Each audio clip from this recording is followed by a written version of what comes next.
యువత కాలం పరిశుద్ధాత్మ దేవుడు మనకిస్తున్న వాగ్దానం చదువుకుందాం. కీర్తన గ్రంథం 30వ అధ్యాయం 10వ వచనం.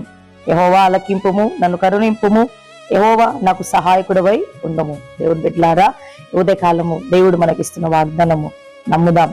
దేవుని బిడ్డలారా, ఏ సమస్యల నుండి గత రాత్రంతా బాధ, దుఃఖం, వేదన నీ జీవితంలో కలిగి ఉన్నదేమో, ఉదయం లేవగా నీ మాటలు వింటున్న నీవు దేవునికి సమాధానం అయిపోతున్నాడు. ఆయన ఎవరు తెలుసా? దేవుడు మన మొర ఆలకించే దేవుడు, మన మీద కనికరపడే దేవుడు, మూడవది అంటున్నాడు సహాయం చేసే దేవుడు. దేవుని బిడ్డలారా, ఈ ఉదయ కాలము ఈ మాటలు వింటున్న నీవు ధైర్యం తెచ్చుకో, అదే మీద ఆధారపడు, దేవుని సన్నిధిలో ప్రార్థిస్తూనే ఉండు. ఆయన ఖచ్చితంగా నీ ప్రార్థన ఆలకించి నీ మీద కనికరపడి ఒక దినము ఖచ్చితంగా నీకు సహాయం, నీ ఉద్యమం కొరక, ఏ అవసరం కొరకు, ఏ సమస్య కొరకు, ఏ పోరాటం కొరకు దేవుని సన్నిధిలో నువ్వు ప్రార్థన చేస్తున్నావు, ఆయన తప్పకుండా నీ ప్రార్థన ఆలకించి నీ మీద కనికరపడి నీకు సహాయం చేయబోతున్నాడు. ఈ వాగ్దానం నమ్ము, రిసీవ్ చేసుకో. ఈ వాగ్దానం ముందు విశ్వసించు, దేవుని పట్ల కార్యం చేయబోతున్నాడు.